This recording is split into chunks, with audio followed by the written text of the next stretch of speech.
நம்முடைய கர்த்தராகிய இயேசு கிறிஸ்துவின் இனிய நாமத்திலே அடியேன் உங்களை வாழ்த்துகிறேன். ஏசாயா தீர்க்கதரிசியின் புத்தகம் 40ஆம் அதிகாரம் 3 முதல் 5 வசனங்கள் வரையிலும். கர்த்தருக்கு வழியை ஆயத்தப்படுத்துங்கள், அவாந்திர வெளியிலே நம்முடைய தேவனுக்கு பாதையை செவ்வை பண்ணுங்கள் என்றும், பள்ளமெல்லாம் உயர்த்தப்பட்டு சகல மலையும் குன்றும் தாழ்த்தப்பட்டு கோணலானது செவ்வையாகி கரடுமுரடானவை சமமாக்கப்படும் என்றும், கர்த்தரின் மகிமை வெளியரங்கமாகும், மாம்சமான யாவும் அதை ஏகமாய் காணும், கர்த்தரின் வாக்கு அதை உரைத்தது என்றும் வனாந்தரத்திலே கூப்பிடுகிற சத்தம் உண்டாயிற்று. கர்த்தருக்கு வழியை ஆயத்தமாக்குங்கள், அவாந்தர வெளியிலே நம்முடைய தேவனுக்கு பாதையை செவ்வை பண்ணுங்கள் என்று வனாந்தரத்திலே கூப்பிடுகிற சத்தம் உண்டாயிற்று என்று இங்கே தீர்க்கதரிசனமாய் சொல்லப்பட்டிருக்கிறது. ஏசாயா மூலமாக சொல்லப்பட்டிருக்கிற இந்த தீர்க்க தரிசனமானது கர்த்தருக்கு வழியை ஆயத்தப்படுத்தும் பொருட்டும், கர்த்தருக்கு வழியை செவ்வைப்படுத்தும் பொருட்டும், இந்த 2 தன்மைகளான கிரியைகளை செய்யும் பொருட்டும் அந்த சத்தம் உண்டாயிற்று என்று சாட்சியிடப்பட்டிருக்கிறது. கிறிஸ்துவுக்குள் அருமையானவர்களே, இங்கே கொடுக்கப்படுகிற இந்த சத்தமானது வனாந்தரத்திலே கூப்பிடுகிற சத்தம். இது ஆராதனை வழியை ஏறெடுத்து கொண்டிருக்கக்கூடிய எருசலேமிலே உண்டான சத்தம் அல்ல, இது வனாந்தரத்திலே உண்டான சத்தம். இது கர்த்தருடைய ஆசாரிகள் ஒன்று கூடி ஆராதனை வழிகளை ஏறெடுத்து கொண்டிருக்கக்கூடிய எருசலேம் தேவாலயத்தில் இருந்து உண்டான சத்தம் அல்ல. இது கர்த்தர் சாட்சியிட்டு சாலமோனால் ஸ்தாபிக்கப்பட்டு பின்னர் புதுப்பிக்கப்பட்ட காரியமாக உயர்ந்தோடி நிற்கக்கூடிய ஆலயத்தில் இருந்து எழும்பக்கூடிய ஒரு சத்தம் அல்ல. இந்த சத்தம் வனாந்தரத்திலே உண்டாகக்கூடிய சத்தம். இந்த சத்தம் எத்தகைய கிரியைகளை செய்ய வேண்டும் என்று சாட்சியிடுகிறது? கர்த்தருக்காக வழியை ஆயத்தப்படுத்தவும், கர்த்தருக்காக வழியை செவ்வைப்படுத்தவும் இந்த சத்தம் உண்டாயிற்று என்று சொல்லப்பட்டிருக்கிறது. இது தீர்க்க தரிசனமாக உரைக்கப்பட்ட காரியம். இப்படி தீர்க்க தரிசனமாய் உரைக்கப்பட்டிருக்கக்கூடிய இந்த காரியத்தை செய்யக்கூடியவனாக எலியா சாட்சியிடப்படுகிறார். கிறிஸ்துவுக்குள் அருமையானவர்களே, இது எலியா தீர்க்கதரிசியினுடைய சாட்சியை குறித்த காரியமாகும். இது எலியா தீர்க்கதரிசியின் மூலமாக சொல்லக்கூடிய தீர்க்க தரிசன வார்த்தைகளாகும். ஏசாயா தீர்க்கதரிசி பிறப்பதற்கு முன்பாகவே எலியா மாமிசத்திலே இருந்து இஸ்ரவேல் ஜனங்களுக்குள்ளாக ஒரு தீர்க்கதரிசியாக செயல்பட்டிருந்தான். அவனுடைய காலம் மாமிசத்துக்குள்ளாக மரணித்த பின் இங்கே இந்த தீர்க்க தரிசனம் எழும்புகிறது. மல்கியா தீர்க்கதரிசியின் புத்தகம் 4ஆம் அதிகாரம் 5வது வசனத்திலே நாம் பார்க்கிறோம். இதோ கர்த்தருடைய பெரிதும் பயங்கரமான நாள் வருகிறதற்கு முன்னே நான் உங்களிடத்திற்கு எலியா தீர்க்கதரிசியை அனுப்புகிறேன். கிறிஸ்துவுக்குள் அருமையானவர்களே, இங்கே கர்த்தருக்கு வழியை ஆயத்தப்படுத்துவனாக எலியா சாட்சியிடப்படுகிறான். கர்த்தருடைய பெரிதும் பயங்கரமான நாள் என்று சாட்சியிடப்பட்டிருக்கிறது. அந்த கர்த்தருடைய நாளிலே எலியா அனுப்பப்படுவான் என்று இங்கே சாட்சியிடப்பட்டிருக்கிறது. ஏசாயா தீர்க்கதரிசியின் காலத்துக்கு பின்னர் மல்கியா தீர்க்கதரிசியின் மூலமாக ஏசாயா தீர்க்கதரிசி சொன்ன வார்த்தை, தீர்க்க தரிசன வார்த்தை இங்கே மீண்டுமாக தீர்க்க தரிசனமாய் உரைக்கப்பட்டிருக்கிறது. கிறிஸ்துவுக்குள்ள அருமையானவர்களே, முதலாவது தீர்க்க தரிசனம் உரைத்தவன் ஏசாயா தீர்க்கதரிசி. ஏசாயா தீர்க்கதரிசி முன்னர் தீர்க்க தரிசனம் உரைத்தார். ஏசாயா தீர்க்கதரிசி தீர்க்க தரிசனம் உரைத்தது போல அதே தன்மையிலே இங்கே கர்த்தருக்கு வழியை ஆயத்தம் பண்ணுகிறவனாக எலியா தீர்க்கதரிசி அனுப்பப்படுவான் என்று சாட்சியிடப்பட்டிருக்கிறது. ஏசாயா தீர்க்கதரிசியிலே சாட்சியிடப்படக்கூடிய அந்த சாட்சியின் வார்த்தையானது, தீர்க்க தரிசனமானது, கர்த்தருக்கு வழியை ஆயத்தப்படுத்தக்கூடியவன் இன்னார் என்று அறிவிக்கப்படவில்லை. மல்கியா தீர்க்கதரிசியினுடைய தீர்க்க தரிசன புத்தகத்திலே கர்த்தருக்கு வழியை ஆயத்தப்படுத்துகிறவன், கர்த்தருக்கு வழியை செவ்வைப்படுத்துகிறவன் எலியா தீர்க்கதரிசி என்று சாட்சியிடப்பட்டிருக்கிறது. கிறிஸ்துவுக்குள் அருமையானவர்களே, மீண்டுமாக எலியா தீர்க்கதரிசி வர வேண்டும். இது பின்னர் வந்து அவன் கர்த்தருக்கென்று வழியை ஆயத்தப்படுத்த வேண்டும். இவைகள் தீர்க்க தரிசனமாய் உரைக்கப்பட்டிருக்கிறது. எலியா வந்து கர்த்தருக்கு வழியை ஆயத்தப்படுத்துகிறவனாக சாட்சியிடப்படுகிறான். கிறிஸ்துவுக்குள் அருமையானவர்களே, இவன் கர்த்தருக்கு வழியை ஆயத்தப்படுத்தக்கூடிய ஒரு கால அளவும் இங்கே சாட்சியிடப்பட்டிருக்கிறது. அந்த கால அளவானது கர்த்தருடைய நாள் என்று சாட்சியிடப்பட்டிருக்கிறது. அப்படி கர்த்தருடைய நாள் என்று சாட்சியிடப்படக்கூடிய இந்த நாளிலே இந்த சத்தம் உண்டாகும் என்று சாட்சியிடப்பட்டிருக்கிறது. கர்த்தருடைய நாளிலே இந்த கிரியை சாட்சியிடப்பட வேண்டும், இந்த சத்தம் உண்டாக வேண்டும். கர்த்தருடைய நாளிலே இந்த சத்தம் உண்டாக வேண்டும். அப்படி உண்டாகக்கூடிய இந்த சத்தம் எலியா தீர்க்கதரிசியின் மூலமாக உரைக்கப்படுகிற சத்தம். யோவான் ஸ்நானகனை குறித்து பார்க்கிறோம். யோவான் ஸ்நானகன் எலியாவின் ஆவியும் பலனும் கொண்டவன் என்று சாட்சியிடப்பட்டிருக்கிறது. அவன் எலியாவின் ஆவியும் பலனும் கொண்டவனாக சாட்சியிடப்படுகிறான். அப்படி எலியாவின் ஆவியும் பலனும் கொண்டவனாக சாட்சியிடப்படுகிறவனை குறித்து லூக்கா எழுதின சுவிசேஷம் 1 வசனத்திலே இங்கே சகரியாவிடம் சாட்சியிடக்கூடிய தூதனுடைய சாட்சியை நாம் பார்க்கிறோம். பிதாக்களுடைய இருதயங்களை பிள்ளைகளிடத்திற்கும் கீழ்ப்படியாதவர்களை நீதிமான்களுடைய ஞானத்திற்கும் திருப்பி உத்தமமான ஜனத்தை கர்த்தருக்கு ஆயத்தப்படுத்தும்படியாக அவன் எலியாவின் ஆவியும் பலமும் உடையவனாய் அவருக்கு முன்னே நடப்பான் என்றான். கிறிஸ்துவுக்குள் அருமையானவர்களே, மல்கியா தீர்க்கதரிசியின் புத்தகம் 4 வசனத்திலே இவ்விதமாக சொல்லப்பட்டிருக்கிறதை பார்க்கிறோம். நான் வந்து பூமியை சங்காரத்தால் அடிக்காதபடிக்கு அவன் பிதாக்களுடைய இருதயத்தை பிள்ளைகளிடத்திற்கும் பிள்ளைகளுடைய இருதயத்தை அவர்கள் பிதாக்களிடத்திற்கும் திருப்புவான். அவன் பிதாக்களுடைய இருதயத்தை பிள்ளைகளிடத்துக்கு திருப்புவான், பிள்ளைகளுடைய இருதயத்தை பிதாக்களிடத்துக்கு திருப்புவான். இப்படியாக 2 முறை அவன் இந்த பூச்சக்கரத்துக்கு அனுப்பப்பட வேண்டும் என்று மல்கியா தீர்க்கதரிசி சாட்சியிடுகிறார். எலியா தீர்க்கதரிசி 2 விசை இந்த பூச்சக்கரத்துக்கு அனுப்பப்பட வேண்டும். இந்த பூமிக்கு வந்து அவன் முதலாவது செய்யக்கூடிய கிரியையானது பிதாக்களுடைய இருதயத்தை பிள்ளைகளிடத்துக்கு திருப்ப வேண்டும். 2வதாக சொல்லப்பட்டிருக்கிற தீர்க்க தரிசனமானது பிள்ளைகளுடைய இருதயத்தை பிதாக்களிடத்துக்கு அவன் திருப்ப வேண்டும். இப்படியாக 2 தன்மைகளிலே அவன் செயல்படுகிறான். அவன் 2 தன்மைகளிலே செயல்படுகிறதை வேதம் சாட்சி கொடுக்கிறது. கிறிஸ்துவுக்குள் அருமையானவர்களே, முதன்முறையாக அவன் பிதாக்களுடைய இருதயத்தை பிள்ளைகளுக்கிடத்திலே திருப்புகிறவனாக வருகிறான். எலியாவின் ஆவியும் பலனும் கொண்டவன் என்று தேவதூதன் சாட்சி கொடுக்கிறதை பார்க்கிறோம். இது முதலாவது கொடுத்த சாட்சி. அங்கே மற்றொரு சாட்சி யோவான் ஸ்நானகனை குறித்து. அவன் தாயின் வயிற்றிலே உருவாகி அதற்குரிய கிரியைகளை நிறைவேற்றும் முன்பாக, அவன் பிறப்பதற்கு முன்பாக அவன் பரிசுத்த ஆவியினால் நிரப்பப்பட்டிருப்பான் என்று சாட்சியிடப்படுகிறது. அப்படி சாட்சியிட்ட அந்த தூதனானவன் யோவான் ஸ்நானகன் என்று நாமமிடப்பட போகிற அந்த குழந்தையானது எலியாவின் ஆவியும் பலமும் கொண்டவனாக இருப்பான் என்று சாட்சியிடப்பட்டிருக்கிறது. கிறிஸ்துவுக்குள்ள அருமையானவர்களே, முதலாவது தேவதூதன் கொடுத்த சாட்சி. 2வது சகரியா சாட்சி கொடுக்கிறான். யோவான் ஸ்நானகனின் தகப்பனாகிய சகரியா ஊமையாயிருந்து வாய் திறக்கப்பட்டவுடன் அவன் கொடுக்கக்கூடிய சாட்சியானது லூக்கா எழுதின சுவிசேஷம் 1 வசனத்திலே சொல்லப்பட்டிருக்கிறதாக பார்க்கிறோம். நீயோ பாலகனே, உன்னதமானவருடைய தீர்க்கதரிசி எண்ணப்படுவாய். நீ கர்த்தருக்கு வழிகளை ஆயத்த பண்ணவும். கிறிஸ்துவுக்குள்ள அருமையானவர்களே, அவன் நீ உன்னதமானவருடைய தீர்க்கதரிசி என்றும் நீ கர்த்தருக்கு வழியை ஆயத்தம் பண்ண அனுப்பப்பட்டவன் என்றும் சாட்சி கொடுக்கிறான். கர்த்தராகிய இயேசு கிறிஸ்து எலியாவை குறித்து சாட்சியிடக்கூடிய சாட்சியானது அவன் யோவான் ஸ்நானகன் என்று சாட்சியிடக்கூடிய சாட்சியாக அமைகிறது. கிறிஸ்துவுக்குள் அருமையானவர்களே, மத்தேயு எழுதின சுவிசேஷம் 11 வசனத்திலே நாம் பார்க்கிறோம். நீங்கள் ஏற்றுக்கொள்ள மனதாய் இருந்தால் வருகிறவனாகிய எலியா இவன்தான். நீங்கள் ஏற்றுக்கொள்ள மனதாய் இருந்தால் வருகிறவனாகிய எலியா இவன்தான் என்று சாட்சி கொடுக்கிறார். நீங்கள் ஏற்றுக்கொள்ள மனதாய் இருந்தால், கிறிஸ்துவுக்குள் அருமையானவர்களே, நீங்கள் ஏற்றுக்கொள்ள மனதாய் இருந்தால் வருகிறவனாகிய எலியா இவன்தான் என்று அவர் சாட்சி கொடுக்கிறார். அவர் ஏற்றுக்கொள்ளக்கூடிய தன்மையிலே இருந்தால் அதை விசுவாசிப்பார்கள். கிறிஸ்துவுக்குள் அருமையானவர்களே, இயேசு கிறிஸ்துவையே விசுவாசியாதவர்கள் யோவான் ஸ்நானகரை குறித்து விசுவாசிக்கக்கூடிய சாத்தியம் இல்லை. அவர்கள் அங்கே அவிசுவாசிகளாக காணப்படுகிறார்கள். இயேசு கிறிஸ்துவை விசுவாசிக்கிறவர்கள் இயேசு கிறிஸ்துவை விசுவாசியாதவர்கள்.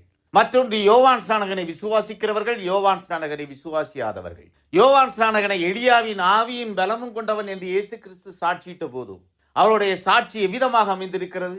நீங்கள் விசுவாசித்தால் வருகிறவனாகிய எலியா இவன்தான் என்று அவர் சாட்சி கொடுக்கிறார். வார்த்தையானவர் கொடுத்த அந்த சாட்சியை இஸ்ரவேலர்கள் எல்லோரும் ஏற்றுக்கொண்டார்களா? இங்கே மல்கியா தீர்க்கதரிசியின் மூலமாக உரைக்கப்பட்ட அந்த எலியா 2 விசை இந்த பூச்சக்கரத்துக்கு அனுப்பப்பட போகிறான் என்று அவன் சாட்சி கொடுக்கிறான். 2 விசை. முதல் விசை இஸ்ரவேலர்களுக்குள்ளாக, அதாவது கர்த்தருக்கு வழியை ஆயத்தம் பண்ணக்கூடியவன் பிதாக்களுடைய இருதயங்களை பிள்ளைகளிடத்துக்கு திருப்ப வேண்டும். 2வது பிள்ளைகளுடைய இருதயத்தை பிதாக்களிடத்துக்கு திருப்ப வேண்டும். கிறிஸ்துவுக்குள்ள அருமையானவர்களே, அப்படி 2 விசை அவன் வருவதற்கு, அவன் அனுப்பப்படுவதற்கு கர்த்தரிடத்திலே ஒரு நோக்கம் இருக்கிறது.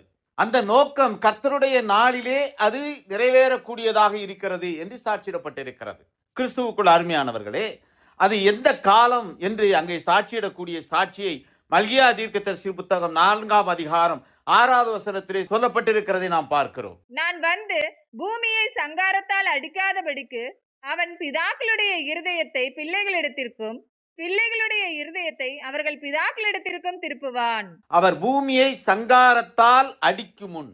கிறிஸ்துவுக்குள் அருமையானவர்களே, இந்த 2 விஷயம் அவன் அனுப்பப்பட போகிற கால அளவானது அது எந்த கிரியைகள் நிகழ முன்பாக அது நிகழும் என்று சாட்சியிடுகிறார். பூமியை சங்காரத்தால் அடிக்கும் முன்பாக இந்த கிரியைகள் நிகழும். அவர் இந்த பூமியை சங்காரத்தால் அடிக்கப் போகிறார். இந்த சங்காரம் என்பது 2 விதமான அழிவை கொடுக்கக்கூடிய கிரியையாகும். முதலாவது மாமிசத்திலே அழிவை கொடுக்கக்கூடிய கிரியை, மற்றொன்று ஆவியில் அழிவை கொடுக்கக்கூடிய கிரியை. இவைகள் நிகழக்கூடிய காலம் கர்த்தருடைய நாள். கர்த்தருடைய நாளிலே இந்த சங்காரம் நிகழும். இந்த சங்காரம் நிகழக்கூடிய இந்த காலத்திலே 2 தன்மையிலான அழிவுகள் ஏற்பட வேண்டும். இந்த 2 தன்மைகளிலான அழிவிலே ஒன்று மாமிசத்திலே உண்டாகக்கூடிய அழிவு, மாமிசம் மரணம், எல்லாரும் அழிக்கப்படக்கூடிய ஒரு நிலை. மற்றொன்று ஆவிக்குள்ளான ஒரு அழிவு, அது ஆத்தும ஜனனம் நிறுத்தப்படக்கூடிய காலம்.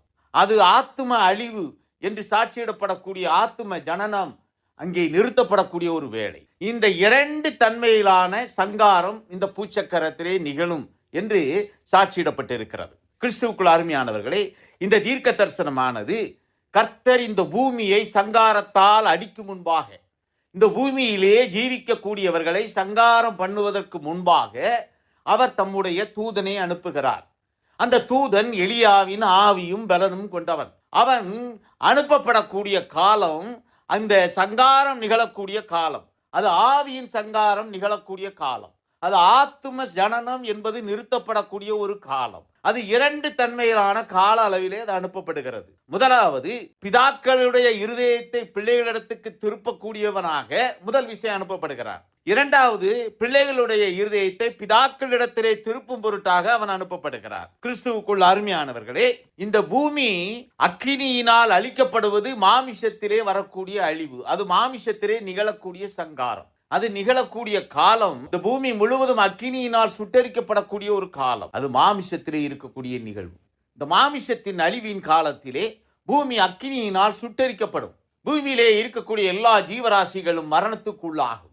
கிறிஸ்துவுக்குள் அருமையானவர்களே, புதிய தன்மை கொண்ட ஜீவராசிகள் உருவாக்கப்படக்கூடிய காலம் 1000 வருட அரசாட்சி. கிறிஸ்துவுக்குள் அருமையானவர்களே, அங்கே சிங்கம் வைக்கோல் திங்கக்கூடிய தன்மையிலே சிருஷ்டிக்கப்பட்ட ஒரு சிருஷ்டிப்புக்காக சாட்சியிடப்படுகிறது. இந்த மாமிச அழிவுக்கு பின்னர், இந்த பூமி அக்கினியினால் சுட்டரிக்கப்பட்ட பின்னர், இந்த பூமியிலே சிருஷ்டிக்கக்கூடிய எல்லா சிருஷ்டிப்புகளும் கர்த்தருடைய கிரியைகளை, கர்த்தருடைய நாமத்தை, கர்த்தரை அறிந்த நிலையிலே காணப்படக்கூடிய ஒரு கிரியைக்குரிய காலமாக அது காணப்படுகிறது. அது 1000 வருட அரசாட்சியின் காலம். இந்த மாமிச அழிவுக்கு பின்னாக நிகழக்கூடிய அந்த நிகழ்வானது 1000 வருடம் இந்த பூமியிலே கிறிஸ்துவினுடைய அரசாட்சியின் காலம். 1000 வருட அரசாட்சிக்கு முன்பாக இந்த பூமியிலே இருக்கக்கூடிய யாவும் அக்கினியினால் சுட்டரிக்கப்படும்.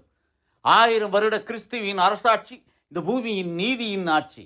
கர்த்தரை அறிந்தவர்களாக இருக்கக்கூடிய ஜனங்களுடைய ஆட்சி. அது கர்த்தரை அறியக்கூடிய அறிவினால் நிறைந்திருக்கக்கூடிய காலம். அது 1000 வருட அரசாட்சியின் காலம். கிறிஸ்துவுக்குள் அருமையானவர்களே, இந்த அழிவுக்கு முன்பாக முற்றிலுமாக இந்த பூமி முழுவதும் மாமிச அழிவுக்குள்ளாக வராது. பூமி முழுவதும் இருக்கக்கூடிய ஜனங்கள் ஒட்டுமொத்தமாக அழிக்கப்படுகிறது இல்லை. கிறிஸ்துவுக்குள்ள அருமையானவர்களே, இங்கே ஆவியின் அழிவு என்று சாட்சியிடப்படக்கூடிய இந்த சங்காரமானது ஆத்தும ஜனனத்தின் நிறுத்தம். இங்கே இஸ்ரவேலர்களுக்குள்ளாக கொடுக்கப்பட்ட அந்த ஆவியின் சரீரம் என்ற ஆத்தும ஜனனம் இங்கே இவன் வனாந்தரத்திலே சத்தமிடக்கூடிய அந்த கால அளவிற்குள்ளாக நிறுத்தப்பட்டிருக்கக்கூடிய ஒரு வேளை. கிறிஸ்துவுக்குள்ள அருமையானவர்களே, இஸ்ரவேலருக்குள்ளாக எழுந்த கர்த்தருடைய நாளானது, அந்த சங்காரமானது இஸ்ரவேலர்களுக்குள்ளாக இருந்த ஆவியின் ஜனனம் என்ற அந்த கிரியை நிறுத்தப்பட்டிருக்கக்கூடிய ஒரு கால அளவாகும். கிறிஸ்துவுக்குள்ள அருமையானவர்களே, மாமிசத்திலே அழிவு, அது பூமியிலே இருக்கக்கூடிய மாம்ச சரீரங்களிலே இருக்கக்கூடிய எல்லா ஜனங்களும் மரணத்துக்குள்ளாகக்கூடிய ஒரு நிலை. ஆவியின் அழிவு என்பது ஆத்தும ஜனனம் நிறுத்தப்படக்கூடிய ஒரு சங்காரமாகும். கிறிஸ்துவுக்குள்ள அருமையானவர்களே, 2 தன்மையிலான கிரியைகள், ஒன்று இஸ்ரவேலர்கள், மற்றொன்று புறஜாதிகள். கிறிஸ்துவுக்குள்ள அருமையானவர்களே, 2 விதமான ஜனங்கள், பிதாக்கள் அது ஆபிரகாம், ஈசாக்கு, யாக்கோபு என்ற முற்பிதாக்கள் அவர்களுடைய இருதயத்துக்காக, இஸ்ரவேலர்களினுடைய முற்பிதாக்களாகி ஆபிரகாம், ஈசாக்கு, யாக்கோபு என்ற முற்பிதாக்களை போன்று அந்த முற்பிதாக்களின் பொருட்டு அவர்களுடைய இருதயத்தை அங்கே நினைவு கூர்ந்த விதமாக பிள்ளைகளாகிய இஸ்ரவேலர்களுக்கு, யூதர்களுக்கு அந்த கிருபை கொடுக்கப்பட்டது. அந்த ஆத்தும ஜனனம் என்ற கிருபை கொடுக்கப்பட்டது. அந்த கிருபை நிறுத்தப்படும் முன்பாக அது கர்த்தருடைய நாளிலே அங்கே எலியா அனுப்பப்பட்டான். அவன் யோவான் ஸ்நானகன் என்ற மாம்ச சரீரத்துக்குள்ளாக இருந்து அவனுடைய ஆவியின் பலமும் கொண்டவனாக, எலியாவின் ஆவியும் பலமும் கொண்டவனாக இந்த பூச்சக்கரத்துக்குள்ளாக யூதர்களுக்குள்ளே, இஸ்ரவேலர்களுக்குள்ளே, யூதேயா தேசத்துக்குள்ளாக சென்று இவர்தான் அறிவிக்கப்பட்டவராகிய, முன்னர் சொல்லப்பட்டவராகிய கிறிஸ்து என்று சாட்சி கொடுத்தார். இவர்தான் ஆட்டுக்குட்டி என்று சாட்சி கொடுத்தார். ஆட்டுக்குட்டியை முதலாக அடையாளம் காட்டினவன் எலியாவின் ஆவியும் பலமும் கொண்டவனாகிய அந்த யோவான் ஸ்நானகன். கிறிஸ்துவுக்குள் அருமையானவர்களே, இங்கே இஸ்ரவேலர்கள் அவர்கள் பிதாக்களுடைய உடன்படிக்கையினால் ஆவியின் சரீரம் பெற்றவர்கள். பிதாக்களாகிய ஆபிரகாம், ஈசாக்கு, யாக்கோபோடு செய்து கொண்ட உடன்படிக்கையின் பொருட்டு அவர்கள் தங்களுக்குள்ளாக ஆவியின் சரீரம் என்ற ஆத்தும சரீரத்தை பெற்றுக்கொள்ளக்கூடிய கிருபையை பெற்றவர்களாக சாட்சியிடப்படுகிறார்கள். கிறிஸ்தவர்களாகிய நாம் இயேசு கிறிஸ்துவின் பிள்ளைகளாகி ஆவியின் சரீரம் பெற்றவர்கள். அவருடைய நாமத்தின் மேல் விசுவாசம் வைத்து அவரை ஏற்றுக்கொண்டு நாம் அவருடைய பிள்ளைகளாகி அந்த பிள்ளைகள் பிதாக்களுடைய இருதயத்தை போல ஒத்த கிரியைகளுக்குள்ளாக வர வேண்டும் என்பதற்காக கர்த்தருடைய நாளிலே மீண்டும் ஒரு விசை எலியா இந்த பூச்சக்கரத்துக்கு அனுப்பப்படுவார். எலியாவின் ஆவியும் பலமும் கொண்டவனாக இந்த பூச்சக்கரத்திலே வந்து இறங்கி கிரியைகளை செய்யும். எலியாவின் ஆவியும் பலமும் கொண்டவனாக யோவான் ஸ்நானகன் தன்னுடைய கிரியைகளை செய்து வந்தார். அங்கே யோவான் ஸ்நானகன் இந்த பூச்சக்கரத்துக்கு அனுப்பப்பட்ட போது கர்த்தருடைய நாளாக திகழக்கூடிய அந்த அழிவின் காலம், கர்த்தருடைய நாளாக சாட்சியிடப்படக்கூடிய அந்த கிரியைக்குரிய காலம், கர்த்தருடைய நாள் என்று சாட்சியிடப்படக்கூடிய அந்த அழிவின் காலம், அங்கே சங்காரத்துக்குரிய காலமாய் யூதர்களுக்குள்ளாக, இஸ்ரவேலர்களுக்குள்ளாக இருந்த ஆவியின் சரீரம் நிறுத்தப்பட்டிருக்கக்கூடிய ஒரு வேளை. கிறிஸ்துவுக்குள் அருமையானவர்களே, அங்கே எலியாவின் ஆவியும் பலமும் கொண்டவனாக யோவான் ஸ்நானகன் அனுப்பப்படுகிறார். நீங்கள் ஏற்றுக்கொள்ள மனதாயிருந்தார் வருகிறவனாகிய எலியா இவன்தான் என்று யோவான் ஸ்நானகனை குறித்து இயேசு கிறிஸ்து சாட்சியிட்டார்.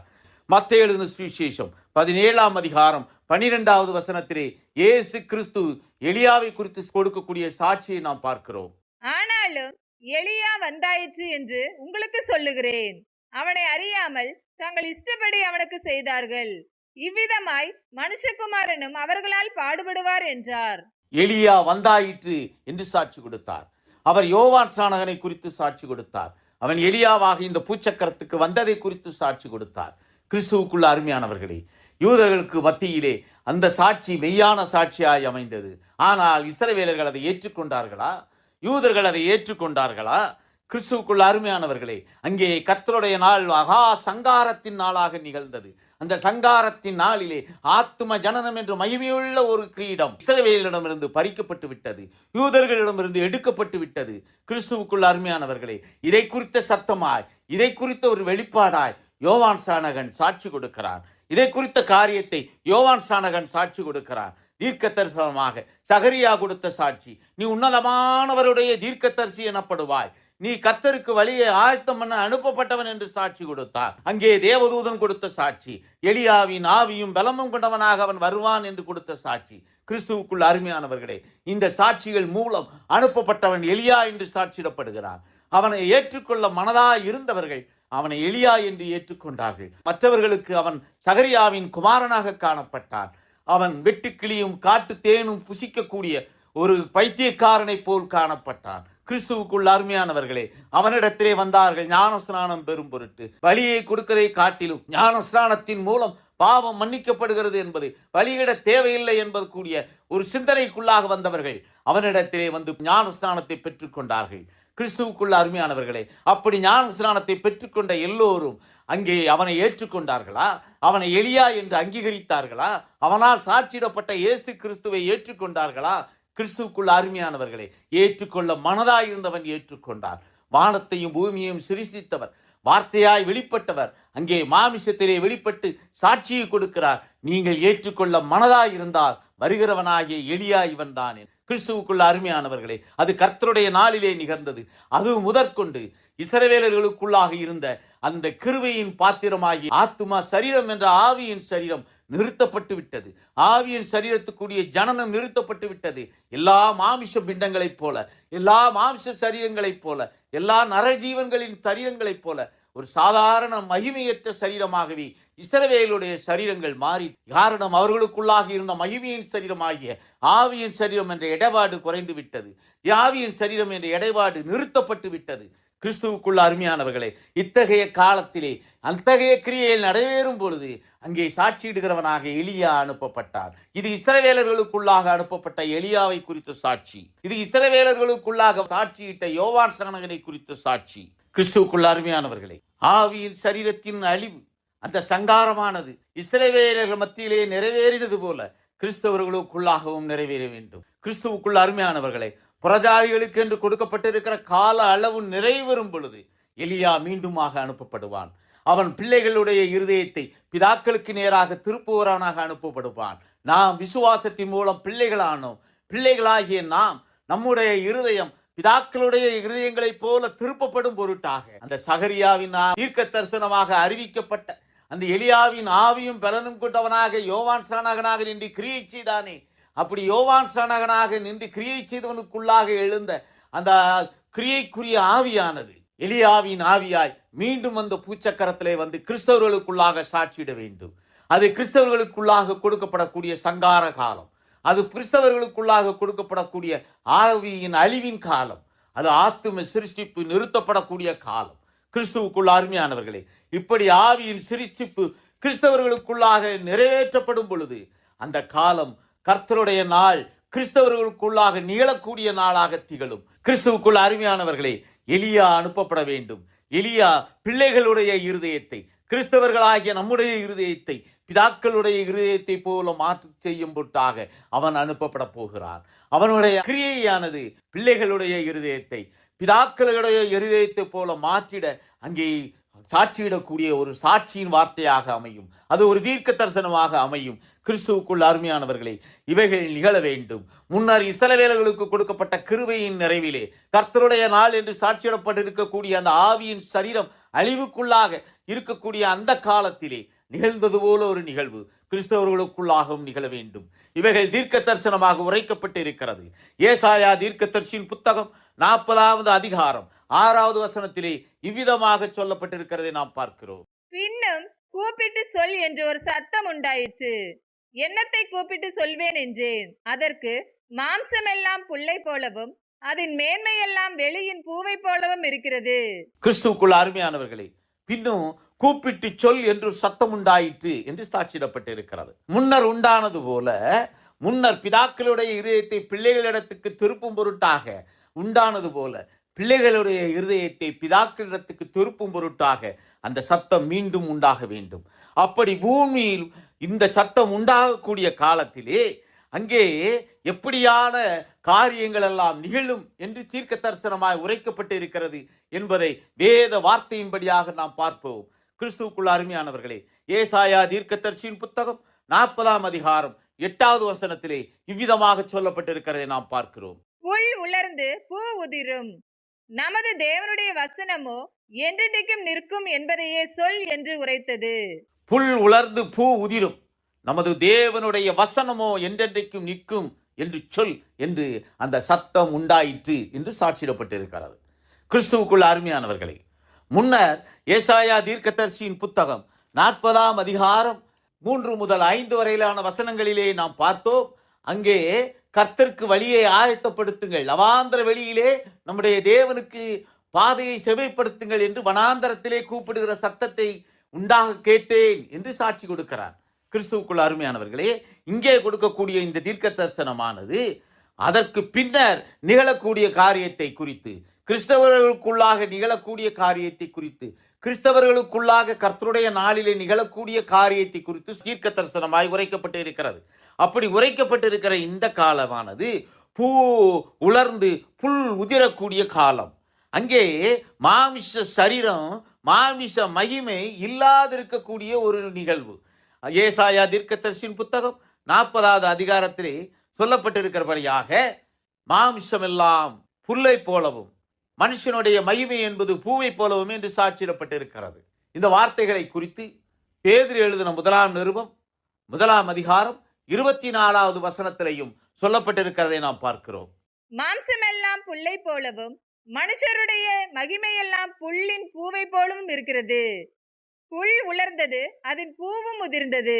கிறிஸ்துவுக்குள் அருமையானவர்களே, இங்கே உரைக்கப்படக்கூடிய இந்த தீர்க்க தரிசனமானது, இங்கே சொல்லப்பட்டிருக்கிற இந்த தீர்க்க தரிசனமானது மாமிச சரீரம் இல்லாமல் தேவனுடைய வசனம் சாட்சியிடக்கூடிய சாட்சி. கிறிஸ்துவுக்குள் அருமையானவர்களே, முன்னர் மாமிசத்திலே அந்த வார்த்தை வந்தது. அதை குறித்து எலியாவின் ஆவியும் பலமும் கொண்டவனாக யோவான் ஸ்நானகன் சாட்சி கொடுக்கிறார்.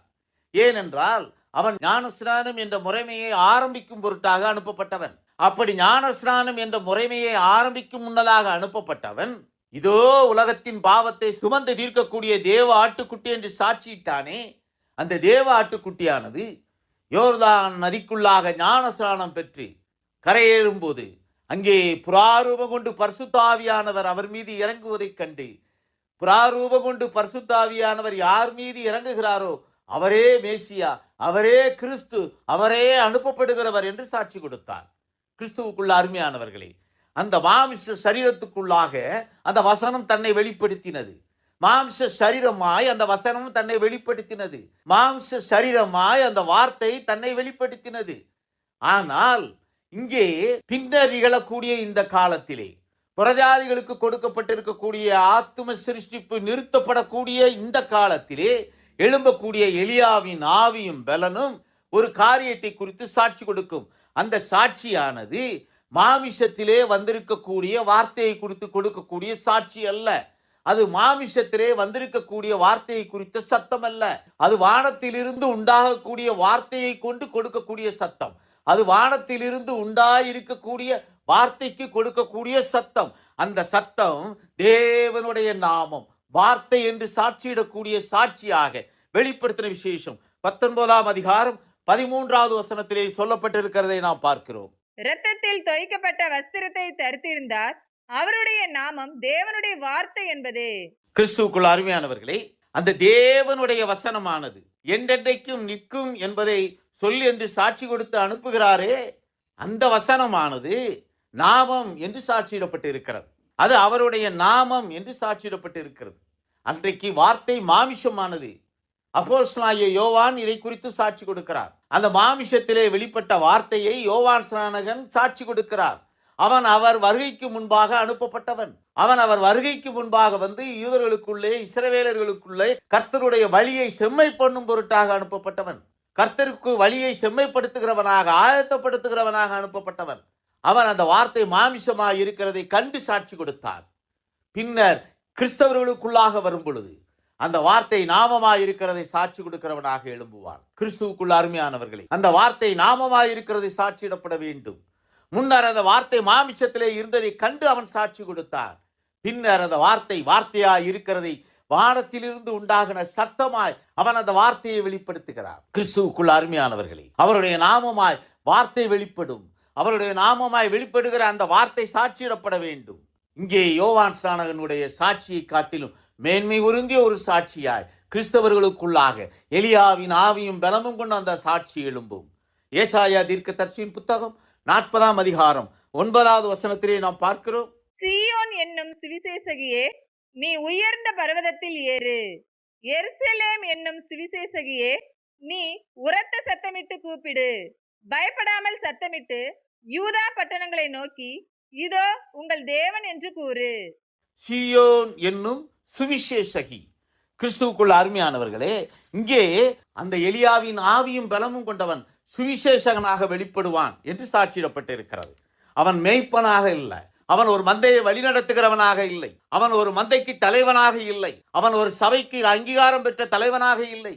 அவன் தன்னையே நம்பி நாடி வர வேண்டும் என்பதற்காக ஜனங்களுக்கு கொடுக்கக்கூடிய போதனையாக அவன் வார்த்தையை வெளிப்படுத்துகிறதில்லை. அந்த சத்தம் அவ்வாறாக தனக்கு நேராக ஜனங்களை திருப்புகிற ஒரு சத்தமாய் உண்டாகிறதில்லை. தனது சபைக்கு நேராக ஜனங்களை ஆயத்தப்படுத்தக்கூடிய விதத்திலே திருப்பக்கூடிய வார்த்தையாய் அது வெளிப்படுகிறதில்லை.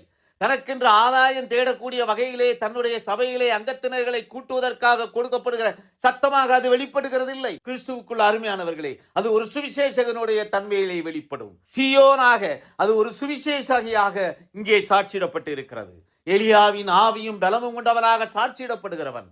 அந்த மாம்ச சரீரத்திலிருந்து கொடுக்கக்கூடிய சாட்சியானது சுவிசேஷகனுக்குரிய சாட்சி. அது மேய்ப்பராக நின்று மந்தைக்குள்ளாக தனக்கு நேராக ஜனங்களை திருப்புகிற சாட்சி அல்ல, அது கர்த்தருக்கு நேராக ஜனங்களை திருப்புகிற சாட்சி. அது சத்தியத்துக்கு நேராக ஜனங்களை திருப்பக்கூடிய சாட்சி.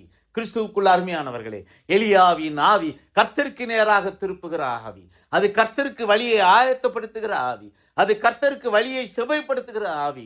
இந்த இரண்டாம் இசை அனுப்பப்பட போகிற அந்த எலியாவின் ஆவியும் பலமும் கொண்ட வார்த்தையின் சத்தமானது இங்கே கிறிஸ்தவர்களுக்குள்ளாக வார்த்தையை சாட்சியிடக்கூடிய ஒரு சாட்சியாக அமையும். அது வனாந்தரத்திலே தொனிக்கக்கூடிய சத்தம், அது சபை என்ற எல்லைக்குள்ளாக கட்டுப்பட இயலாது இருக்கக்கூடிய ஒரு சத்தம், அது சபைகளுக்கு எதிராக சாட்சியிடக்கூடிய சாட்சியின் சத்தம், அது வனாந்தரத்திலிருந்து ஒலிக்கக்கூடிய சத்தம். அப்படி சத்தமிடுபவன் தனக்காக குழுக்களை ஏற்படுத்துகிறவன் அல்ல, தனக்காக தன்னுடைய விசுவாசிகளை ஏற்படுத்துகிறவன் அல்ல, கர்த்தருக்கென்று விசுவாசிகளை ஆயத்தப்படுத்துகிறவன், கர்த்தருக்கு நேராக ஜனங்களை திருப்புகிறவன், மாமிச நன்மைக்காக ஓடுகிறவன் அல்ல, ஆவியின் கனிக்காக ஜனங்களை திருப்புகிறவன். அப்படியான ஒரு தன்மையிலே எலியாவின் ஆவி இறங்கி கிரியை செய்யும். யோவான் ஸ்நானகன் தன்னுடைய நாமத்தை பிரஸ்தாபப்படுத்த வேண்டும் என்பதற்காக பூச்சக்கரத்திலே சாட்சியிடவில்லை. வருகிறவர் இவர்தானா இல்லது மற்றொருவர் வர காத்திருக்க வேண்டுமா என்று தன்னுடைய சீஷர்களிடத்திலே சொல்லி அனுப்புகிறார். அவனுடைய கிரியைகள் வருகிறவருக்காக ஆயத்தப்படுத்த வேண்டும், வருகிறவருக்காக வழியை செவைப்பட வேண்டும். கிறிஸ்துவுக்குள் அருமையானவர்களே, பலமுள்ள தூதன் வானத்திலிருந்து இறங்கி வந்து சுவிசேஷகனாக சாட்சி கொடுப்பார். வெளிப்படுத்துகிற விசேஷம் 10ஆம் அதிகாரம் 1வது வசனத்திலே நாம் பார்க்கிறோம். பின்பு பலமுள்ள வேறொரு தூதன் வானத்திலிருந்து இறங்கி வர கண்டேன். மேகம் அவனை சூழ்ந்திருந்தது, அவனுடைய சிரசின் மேல் வானவில் இருந்தது, அவனுடைய முகம் சூரியனைப் போலவும் அவருடைய கால்கள் அக்கினி ஸ்தம்பங்களைப் போலவும் இருந்தது. அவன் பலமுள்ள தூதன் என்று சாட்சியிடப்பட்டு இருக்கிறது. அவன் சுவிசேஷகனாக வருவான், அவன் சுவிசேஷகனாக வந்து சாட்சி கொடுப்பான்.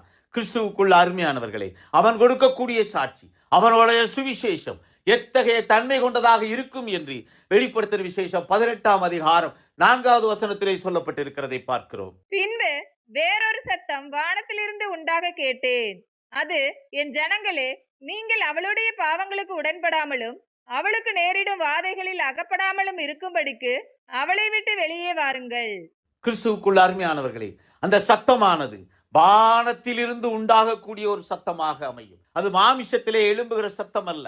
அந்த சத்தம் சாட்சி கொடுக்கிறது, அவளுடைய பாவங்களுக்கு உடன்படாதே என்று. அந்த சத்தம் சாட்சி கொடுக்கிறது, அவளுக்கு நேரிட போகும் வாதையிலே நீங்கள் அகப்படாமல் இருக்கும் பொருட்டாக அவளை விட்டு வெளியே வாருங்கள் என்று. கிறிஸ்துவுக்குள் அருமையானவர்களே, பாபிலோனாக மாறி இருக்கக்கூடிய சபைகளுக்குள்ளாக கட்டப்பட்டிருக்கிற ஜனங்கள், மாமிசத்துக்குள்ளாக கட்டப்பட்டிருக்கிற ஜனங்கள் ஆவிக்குள்ளாக விடுதலை பெறும் பொருட்டாக, ஆவிக்குள்ளாக வந்தடையும் பொருட்டாக அவர்களுக்கு அந்த சத்தம் வானத்திலிருந்து உண்டாகக்கூடிய சத்தமாய் துணிக்கும். அந்த சத்தம் வானத்திலிருந்து அனுப்பப்பட்ட சத்தமாய் துணிக்கும். அது சபை என்ற நோக்கோடு ஜனங்களை தனக்கு நேராக தனக்குள்ளாக ஆயத்தப்படுத்த வேண்டும் என்ற நோக்கோடு செயல்படுகிற சத்தம் அல்ல, அது கர்த்தருக்கு நேராக திருப்பக்கூடிய சத்தம்.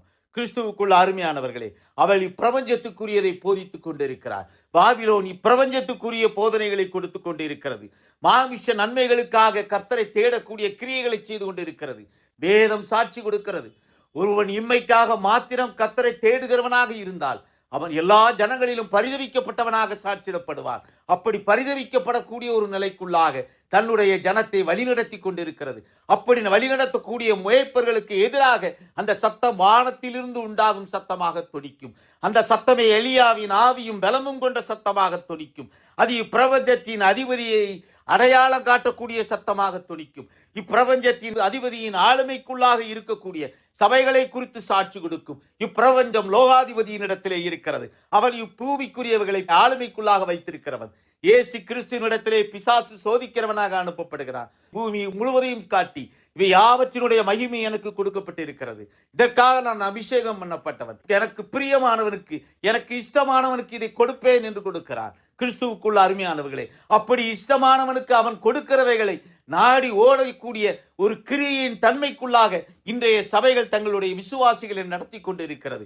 அப்பொழுது நடத்தி கொண்டிருக்கக்கூடிய இந்த காலத்திலே வானத்திலிருந்து தொழிக்கக்கூடிய சத்தமானது கர்த்தருக்கு வழியை ஆயத்தப்படுத்துங்கள் என்று தொனிக்கக்கூடிய சத்தமாக அது சாட்சியிடப்பட்டிருக்கிறது.